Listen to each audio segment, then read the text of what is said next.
Shalom everyone, welcome to Bethel International Church Miracle Service. We are glad to see you all here. I believe that God's goodness keep showing in your family, in your life.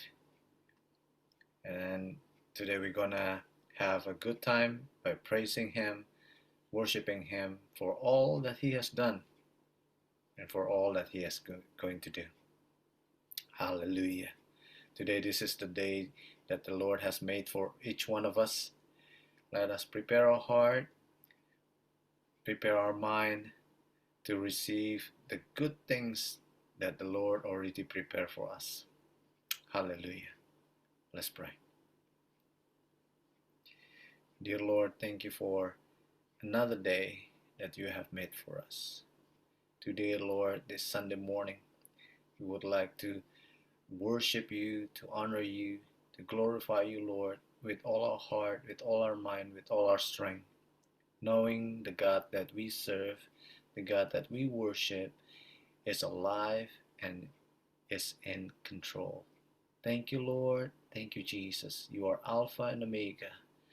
You are the same yesterday, today, and forever.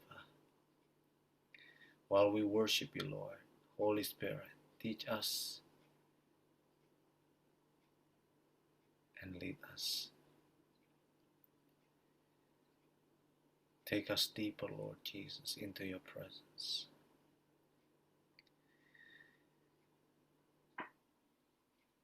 Take us deeper into your presence, Lord. I pray that everyone who is watching and joining, if they are sick, Lord, you are the healer.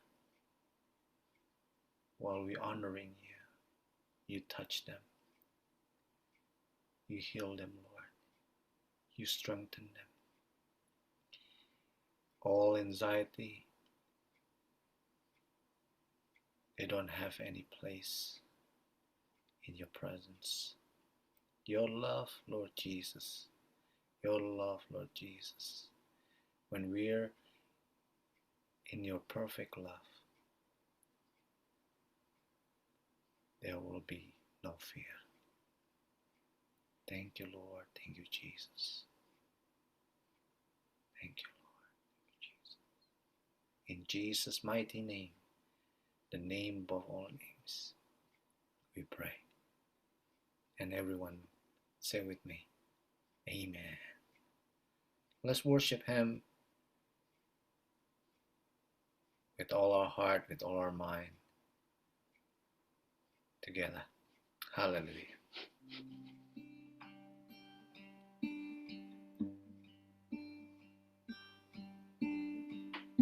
Let's sing this song with me. If my heart could tell a story, if my life would sing a song, if I have a testimony, if I have anything at all,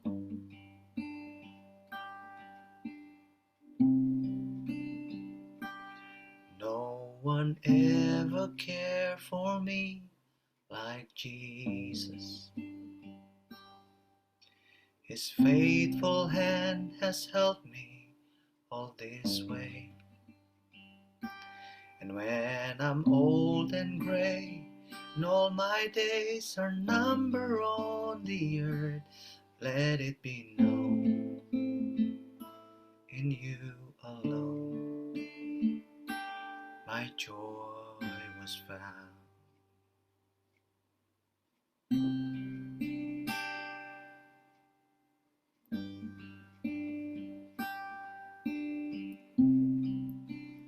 Let my children tell their children, let this be their memory, that all my treasure was in heaven,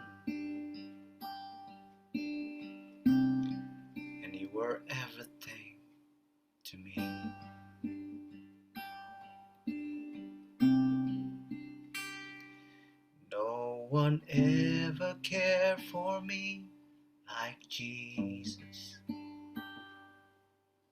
His faithful hand has helped me all this way. And when I'm old and gray, and all my days are numbered on the earth, let it be known, in you alone my joy was found. I found my joy, my joy. You are my joy, Lord.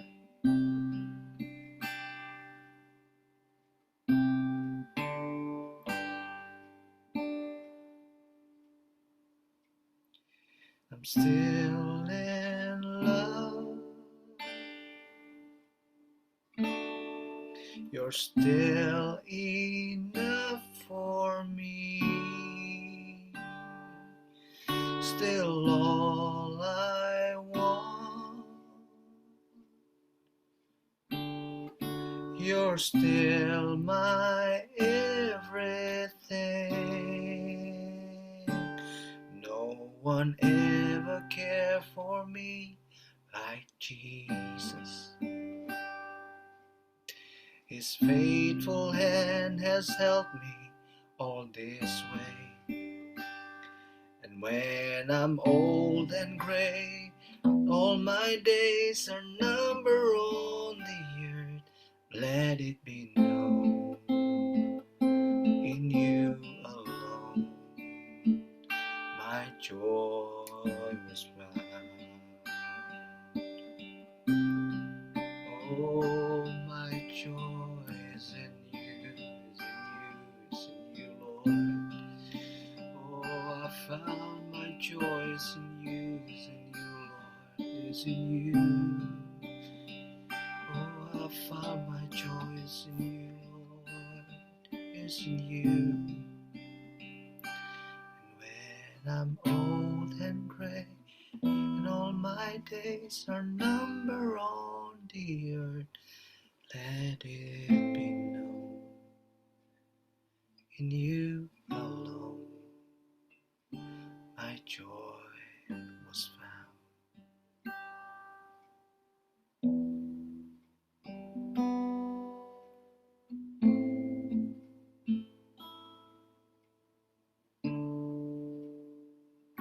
I found my joy.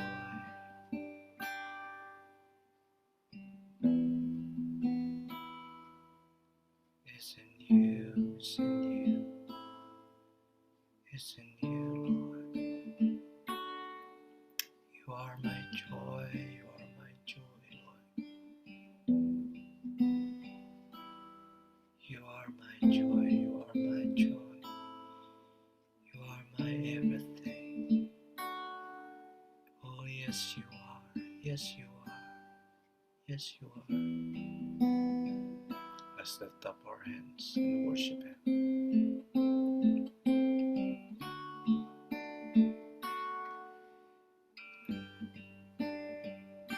We worship you,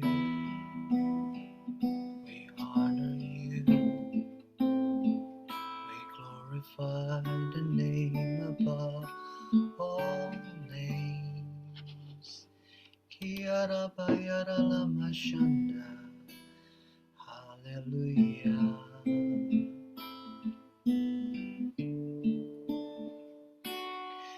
There is none like you, there is none like you, only you,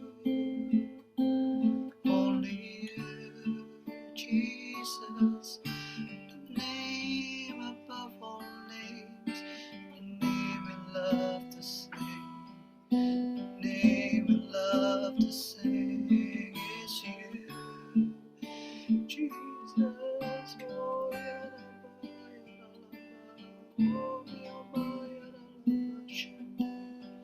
hallelujah.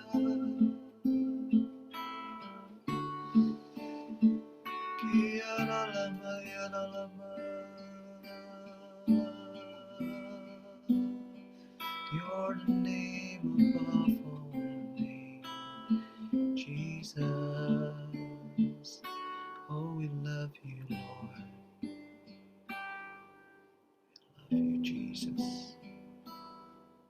Holy Spirit, we love you. We honor you in this place, the place of worship, the place that we love to be. Hallelujah, hallelujah. Kiara lama shana, Oria mayara lama, Kira mayara lama shani, Kiara lama yara lama. There is only one name who deserves everything. His name is Jesus. His name is Jesus. Hallelujah.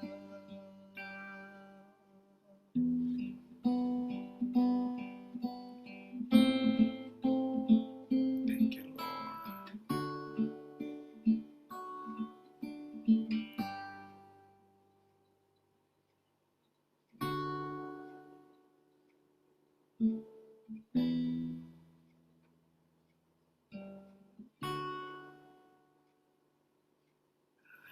Cast all my cares upon you.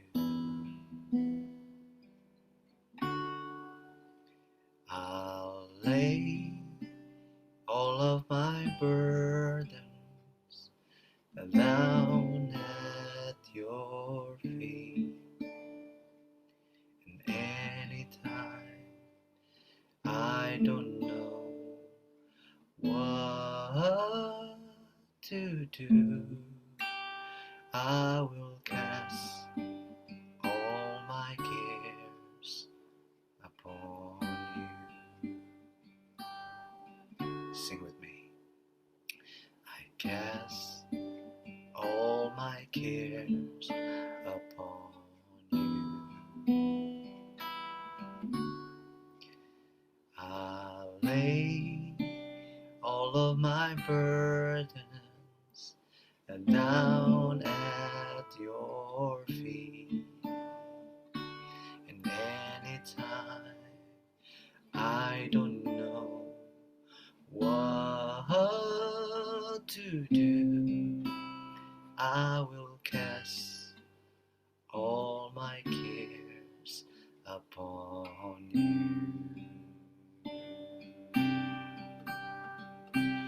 Anytime I don't know what to do, I just cast all my cares upon you.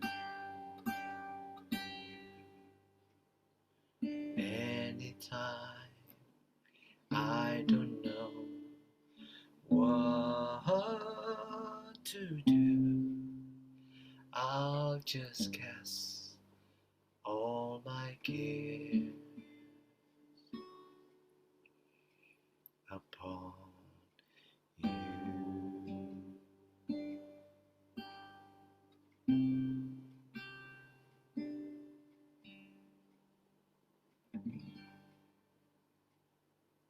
God bless you.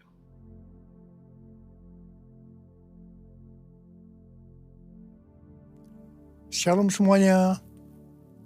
Pada waktu Tuhan Yesus ditanya oleh murid-muridnya tentang tanda kedatangannya dan tanda kesudahan dunia ini, Tuhan Yesus menjawab yang salah satunya terdapat dalam Matius 24 ayat 14 yang berkata, dan Injil kerajaan ini akan diberitakan di seluruh dunia menjadi kesaksian bagi semua bangsa.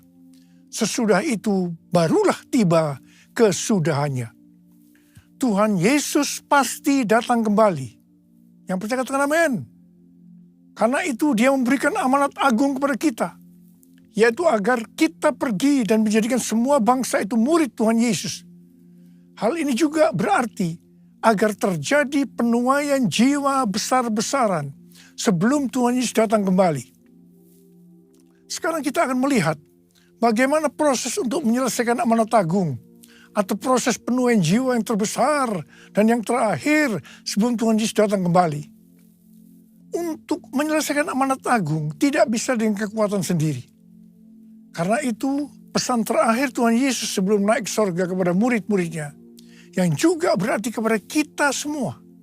Dalam Kisah Para Rasul 1 ayat 8. Tetapi kamu akan menerima kuasa kalau Roh Kudus turun ke atas kamu. Dan kamu akan menjadi saksiku di Yerusalem dan di seluruh Yudea dan Samaria dan sampai ke ujung bumi. Jadi untuk menyelesaikan amanat agung, kita harus menerima kuasa dari Roh Kudus yang turun ke atas kita. Setelah itu dengan disaksikan para murid-muridnya, Tuhan Yesus naik ke sorga. Setelah Tuhan Yesus naik ke sorga, 120 murid Tuhan Yesus berkumpul di kamar loteng Yerusalem. Mereka melakukan ini karena Tuhan Yesus memerintahkan agar mereka tidak meninggalkan kota Yerusalem sebelum diperlengkapi dengan kekuasaan dari tempat tinggi. Tuhan Yesus berkata, sebab Yohanes membaptis dengan air, tetapi tidak lama lagi kamu akan dibaptis dengan Roh Kudus. Apa yang dilakukan 120 murid di kamar loteng? Alkitab berkata bahwa mereka semua bertekun dengan sehati dalam doa bersama-sama.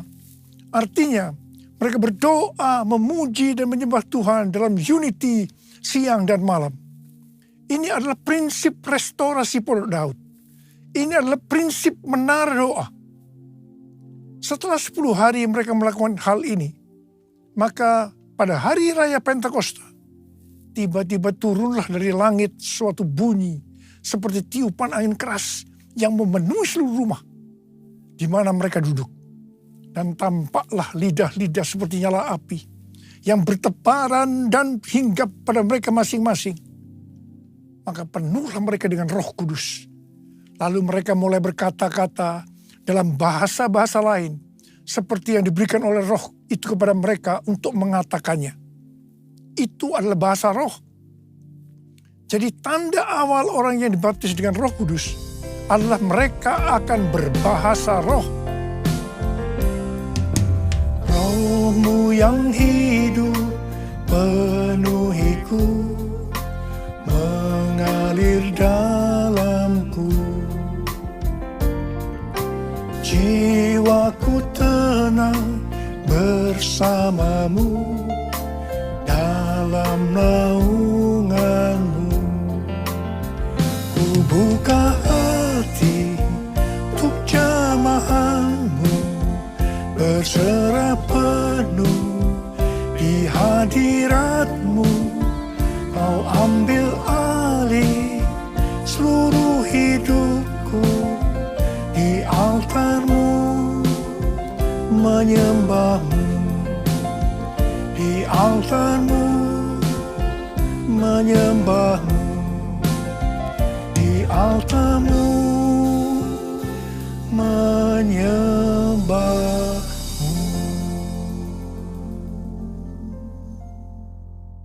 Apa yang terjadi setelah murid-murid Tuhan Yesus dipenuhi dengan Roh Kudus? Hal yang pertama, Petrus berkhotbah sekitar 5 menit. Dan kira-kira 3.000 orang bertobat dan dibaptis. Wow! Petrus berkhotbah dengan kuasa Roh Kudus. Pada zaman itu populasi penduduk dunia sekitar 255 juta orang. Sekarang penduduk dunia sekitar 8 miliar. Jadi 3.000 orang yang bertobat dan dibaptis pada waktu itu setara dengan sekitar 94.000 orang pada saat ini.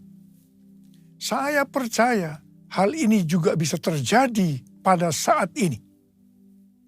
Hal yang kedua, setelah murid-murid Tuhan Yesus dipenuhi dengan Roh Kudus, mereka dipakai untuk menyatakan tanda-tanda dan mujizat sehingga banyak orang yang bertobat. Petrus dan Yohanes menyembuhkan orang lumpuh sejak lahir. Bayangan Petrus bisa menyembuhkan orang sakit.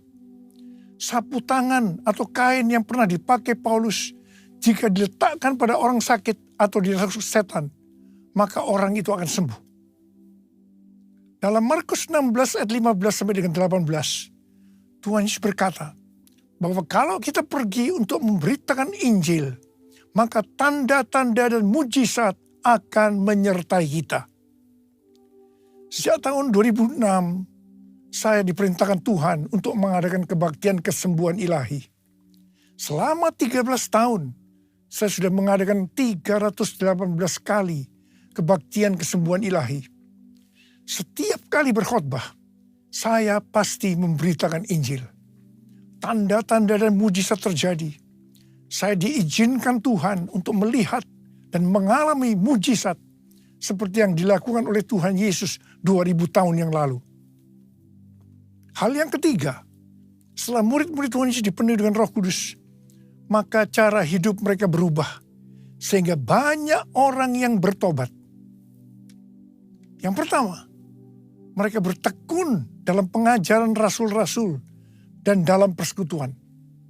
Bagi kita, ini juga bisa diartikan mereka suka membaca Alkitab.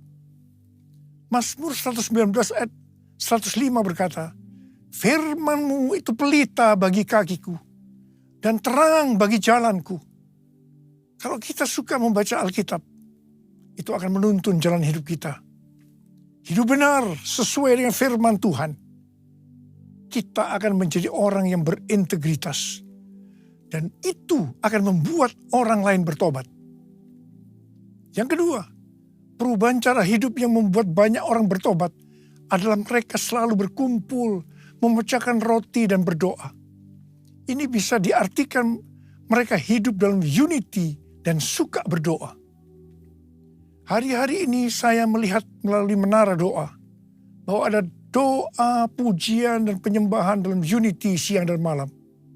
Saya percaya kalau Tuhan sudah berikan kepada kita beban untuk berdoa seperti ini, maka ini merupakan tanda bahwa Pentakosta ketiga yang dahsyat akan turun dan akan terjadi penuaian jiwa yang terbesar dan yang terakhir sebelum Tuhan Yesus datang kembali. Yang ketiga, perubahan cara hidup jemaat yang membuat banyak orang bertobat, yaitu karena mereka suka memberi, sehingga tidak ada yang berkekurangan. Hari-hari ini Tuhan Yesus menghendaki agar kita suka memberi. Alkitab berkata, adalah lebih berbahagia memberi daripada menerima. Lukas 6 ayat 38 berkata, "Berilah, dan kamu akan diberi. Suatu takaran yang baik, yang dipadatkan, yang digoncang, dan yang tumpah keluar akan dicurahkan ke dalam pangkuanmu. Sebab ukuran yang kamu pakai untuk mengukur akan diukurkan kepadamu." Yang keempat, perubahan cara hidup jemaat yang membuat banyak orang bertobat, yaitu mereka selalu bergembira dan dengan tulus hati sambil memuji Allah. Hidup dengan tulus hati artinya hidup sebagai orang yang berintegritas. Jadi perubahan-perubahan yang terjadi dalam cara hidup jemaat yang membuat banyak orang bertobat adalah, yang pertama, mereka suka membaca Alkitab. Yang kedua, mereka suka berdoa. Yang ketiga, mereka hidup dalam unity. Mereka suka memberi. Mereka suka memuji Allah dan bergembira. Tulus hati atau hidup berintegritas. Dikatakan bahwa mereka disukai semua orang. Dan tiap-tiap hari jumlah orang yang diselamatkan bertambah. Haleluya!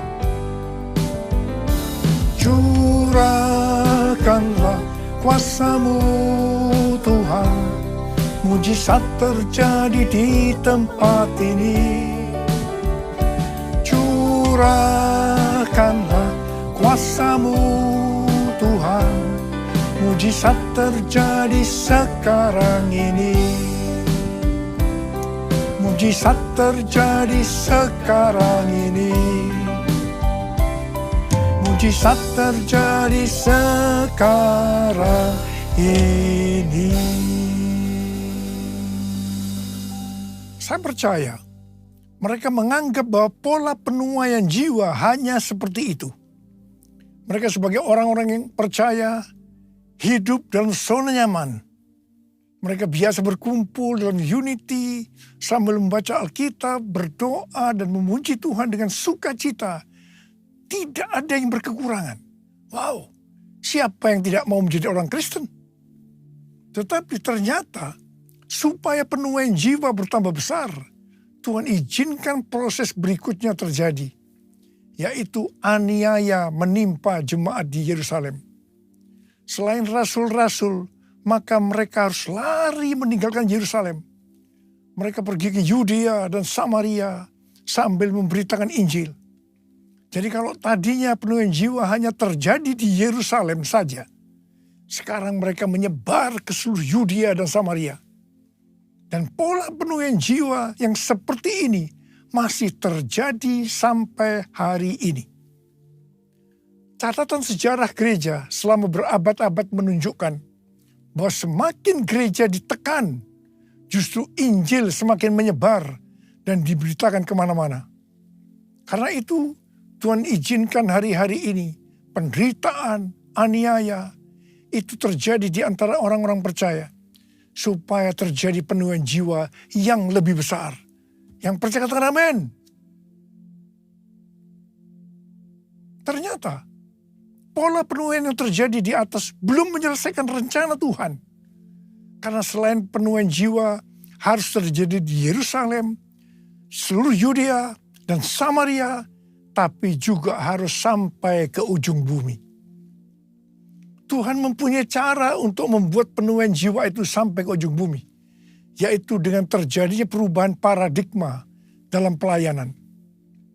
Selama ini, pengertian tentang keselamatan hanya untuk orang Yahudi saja.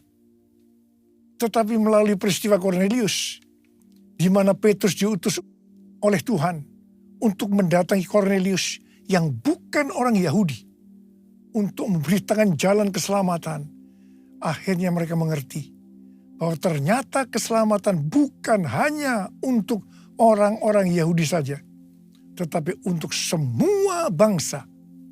Dan ini mengakibatkan terjadinya penuaian jiwa besar-besaran. Haleluya! Jadi, mereka tidak hanya mengabarkan Injil di Yerusalem, Yudea dan Samaria saja, tetapi sekarang mereka, termasuk kita, juga pergi ke seluruh dunia. Proses perubahan paradigma dalam pelayanan itu tidak mudah. Petrus harus diyakinkan oleh Tuhan. Kalau Tuhan berkata halal, jangan kamu berkata haram.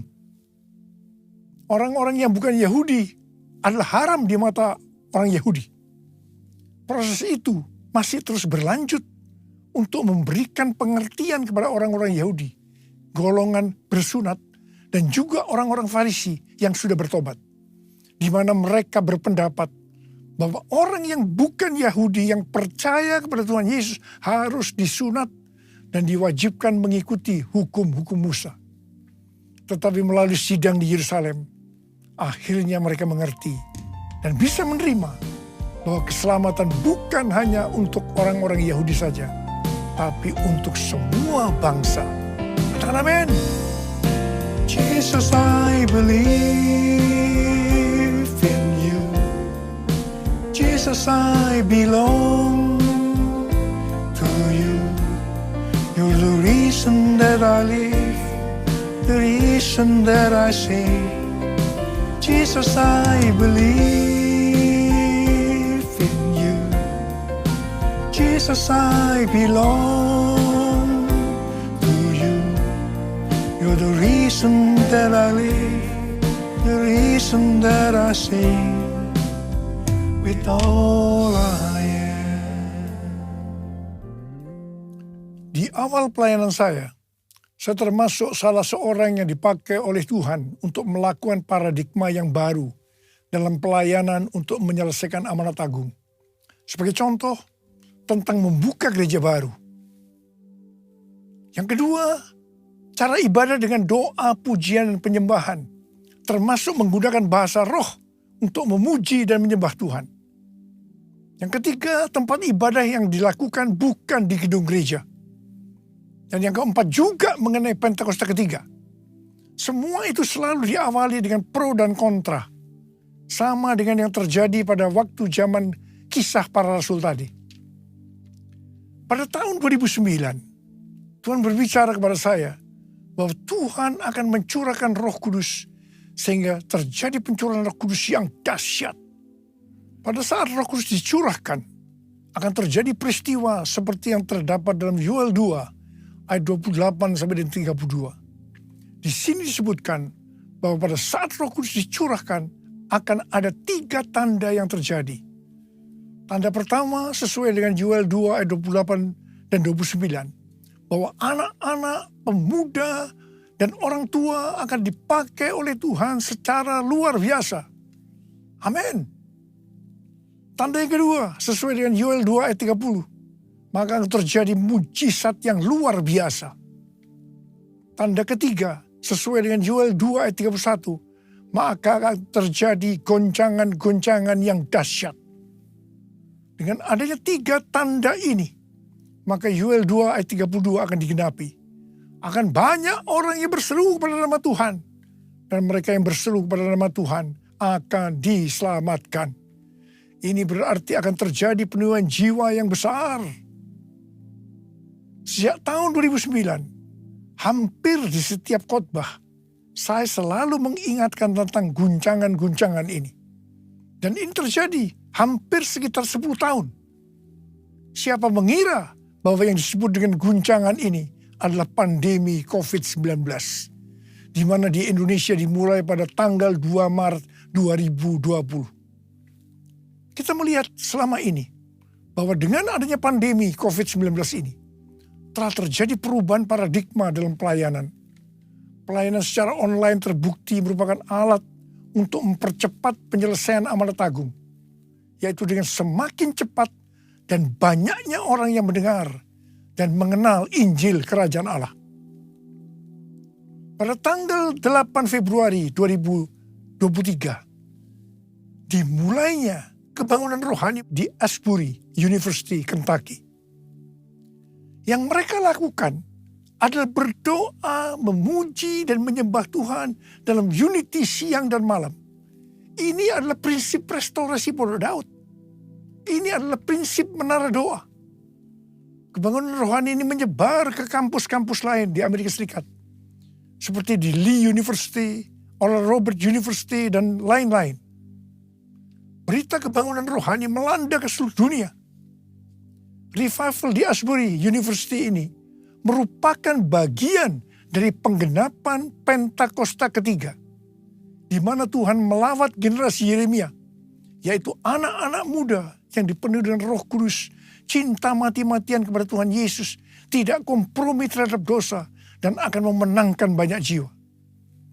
Dan melalui revival di atas ini, Tuhan menunjukkan bahwa pola penuaian jiwa ke depan ini, saya percaya sampai dengan Tuhan Yesus datang kembali, adalah melalui menara doa, yaitu doa, pujian, dan penyembahan bersama-sama dalam unity siang dan malam. Pelayanan seperti ini di kampus-kampus sudah berakhir. Tetapi Tuhan sedang memunculkan di Amerika Serikat yang disebut dengan Third Pentecost Azusa Street Prayer Tower. Azusa Street Prayer Tower adalah tempat untuk berdoa bagi kebangunan rohani global Pentakosta ketiga. Pelayanan dan pelatihan di dalam pusat kota Los Angeles, California. Dan lokasinya adalah sekitar 25 meter dari Azusa Street Revival yang dipimpin oleh William Seymour tahun 1906. Azusa Street Prayer Tower ini adalah penggenapan nubuatan dari Cindy Jacob bahwa gerakan Pentakosta ketiga ini dimulai dari timur ke barat, dan barat ini adalah Amerika Serikat. Dari Amerika Serikat akan menyebar ke seluruh dunia dan kembali ke Yerusalem. Api Pentakosta menyala, api Pentakosta menyala, api, api, api, api, api, api Pentakosta ketiga, api Pentakosta menyala, api Pentakosta menyala, api, api, api, api, api, api Pentakosta ketiga. Banyak hamba Tuhan mendapatkan bahwa kita harus memperhatikan dengan saksama sampai dengan tahun 2033. Tahun 2033 adalah peringatan 2000 tahun kematian, kebangkitan, kenaikan Tuhan Yesus ke sorga. Tahun 2033 adalah peringatan yang ke-2000 tahun pencurahan Roh Kudus, yang berarti peringatan hari ulang tahun gereja yang ke-2000. Peringatan 2000 tahun dimulainya amanat agung. Visi yang didapatkan oleh Empower 21 adalah pada hari Pentakosta 2033. Setiap orang akan mendapatkan kesempatan untuk berjumpa secara autentik dengan Tuhan Yesus melalui kuasa dan kehadiran Roh Kudus. Everyone. Rick Warren dari aliran baptis mendapatkan bahwa tahun 2033 adalah goal untuk menyelesaikan amanat agung. Tuhan memberikan tuntunan untuk menyelesaikan amanat agung tahun 2033. Kita seperti orang Israel yang dipimpin oleh Yosua untuk memasuki tanah perjanjian, yaitu melalui jalan yang belum pernah kita lalui sebelumnya. Mereka akan dituntun oleh tabut Allah. Jarak antara tabut Allah dengan orang Israel yang mengikutinya harus sekitar 2000 hasta. Tidak boleh terlalu dekat, juga tidak boleh terlalu jauh. Untuk itu, mereka harus menguduskan diri. Kita juga akan dituntun oleh Roh Kudus dengan cara yang sama. Saya percaya, pola penuhan jiwa untuk menyelesaikan amanat agung adalah melalui doa, pujian, penyembahan bersama-sama dalam unity siang dan malam. Ini adalah prinsip restorasi Pondok Daud. Ini adalah prinsip menara doa. Pada tanggal 15 Maret 2024, Tuhan berbicara kepada saya bahwa sekarang kita memasuki kebangunan rohani tahap berikutnya, yang berarti tahap yang terakhir. Pada tanggal 16 Maret 2024, saya mendapatkan konfirmasi nubuatan James W. Gould, yaitu bahwa sekarang kebangunan rohani yang besar dan kebangkitan generasi anak-anak muda sudah dimulai. Sudah dimulai. Kick off. Haleluya. Tanggal 3 sampai 5 Juli 2024 di SICC akan diadakan Everyone Asia 2024. Reaching every person on earth. Tuhan memberikan pengertian bahwa ini adalah trigger atau gong dimulainya kebangunan rohani yang terbesar dan yang terakhir secara global untuk generasi Yeremia. Haleluya! Untuk menyelesaikan amanat agung tidak bisa dengan kekuatan sendiri, tetapi harus dengan kuasa Roh Kudus. Karena itu kita harus dipenuhi Roh Kudus. Ada berapa banyak yang akan berkata, Tuhan, saya mau dipenuhi Roh Kudus. Saya mau menyelesaikan amanat agung Tuhan Yesus. Angkat tangan saudara. Katakan bersama saya, beri api yang dahsyat seperti yang kau janjikan, berembus Roh Kudus, beri kuasa urapanmu sekarang. Beri api yang dahsyat seperti yang kau janjikan, berembus Roh Kudus, beri kuasa urapanmu sekarang. Beri kuasa urapanmu sekarang. Beri kuasa urapanmu sekarang.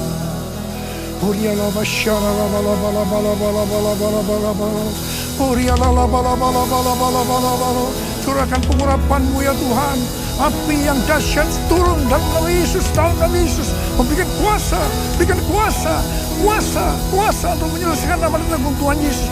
Terima kasih Tuhan, terima kasih, terima kasih Tuhan, terima kasih. Dalam nama Yesus. Amin. Mari kita akan masuk dalam perjamuan kudus. Kita akan mengingat ayat ini. Sebab setiap kali kamu makan roti ini dan minum cawan ini, kamu memberitakan kematian Tuhan sampai Ia datang. Perjamuan kudus adalah perjamuan Tuhan Yesus sendiri. Setiap kali kita masuk dalam perjamuan kudus, Tuhan Yesus berkata, biarlah ini menjadi peringatan akan daku. Karena itu mari arahkan hati kita kepada kebaikan Tuhan. Supaya kita lebih mengasihi Tuhan Yesus. Kita lebih mengasihi satu dengan yang lain. Bapa, siapa kami sebelum kami mengenal Engkau? Kami semua orang berdosa. Upah dosa adalah maut, mati. Tapi Engkau yang tidak berdosa telah dijadikan dosa oleh karena kami. Engkau harus turun dari sorga mulia. Mati ganti kami dengan penderitaan yang luar biasa. Sungguh kalau kami pikirkan betapa baiknya Engkau ya Abah. Kau jadikan kami sebagai anak-anak-Mu. Kau tuntun, kau bela, kau lindungi, kau tegur juga kalau kami salah. Engkau hajar juga. Itu Engkau ya Abah. Itu Engkau ya Abah. Tuhan akan memberkati kita melalui perjamuan kudus. Tapi Tuhan mau kita makan dan minum dengan cara yang benar. Karena itu masing-masing sekarang berdoa. Introspeksi. Lihat keadaan dirimu masing-masing. Jangan menyimpan dosa. Kalau ada dosa yang Tuhan ingatkan, langsung minta ampun. Ampuni saya Tuhan. Ampuni saya Tuhan. Katakan, ampuni saya Tuhan, ampuni kami semua. Layakkan kami untuk masuk dalam perjamuan kudus. Kami akan masuk dalam perjamuan kudus dengan hati yang penuh ucapan syukur. Dalam nama Yesus kami berdoa. Amin. Mari. Angkat roti di tangan kanan kita tinggi-tinggi. Sebab apa yang telah kuteruskan kepadamu, telah aku terima dari Tuhan. Yaitu bahwa Tuhan Yesus pada malam waktu Ia diserahkan mengambil roti. Dan sesudah itu yang mengucap syukur atasnya. Dia memecah-mecahkannya dan berkata, inilah tubuhku yang diserahkan bagi kamu. Perbuatlah ini menjadi peringatan akan aku. Tuhan dikasih Tuhan, bukankah roti yang kita pecah-pecahkan ini adalah persekutuan kita dengan tubuh Kristus? Mari kita makan dalam nama Yesus.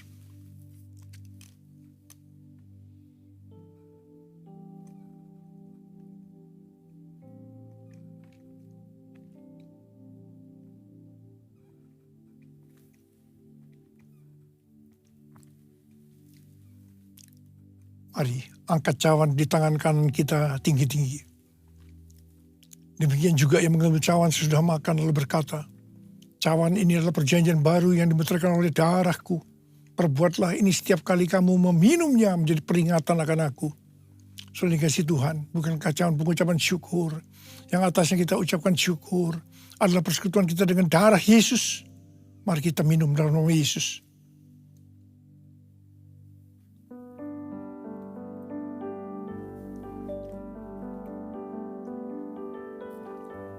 Mari angkat tangan kita di hadapan Tuhan. Ucapkan syukur dan terima kasih dengan suara. Terima kasih ya Tuhan. Terima kasih, terima kasih. Terima kasih ya Abah, terima kasih. Urala basyara bala bala bala. Oh riala bala bala bala bala. Oh rala bala bala. Ada berapa banyak di antara saudara yang membutuhkan kesembuhan? Angkat tanganmu. Kau melihat anak-anakmu sedang mengangkat tangan mereka Tuhan.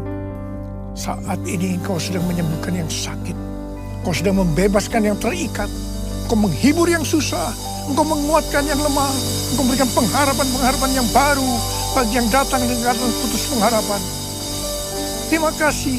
Sembuh dalam nama Yesus. Sembuh dalam nama Yesus. Sembuh dalam nama Yesus. Sembuh dalam nama Yesus. Terima kasih Tuhan.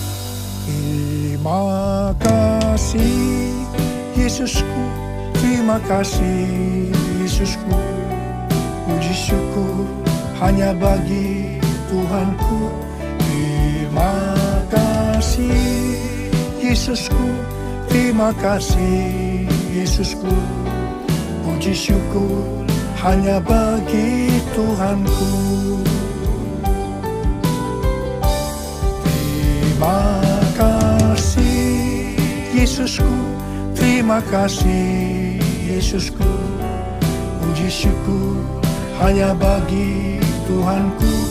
Terima kasih Yesusku, terima kasih Yesusku. Puji syukur hanya bagi Tuhanku. Puji syukur hanya bagi Tuhanku. Puji syukur hanya bagi Tuhanku.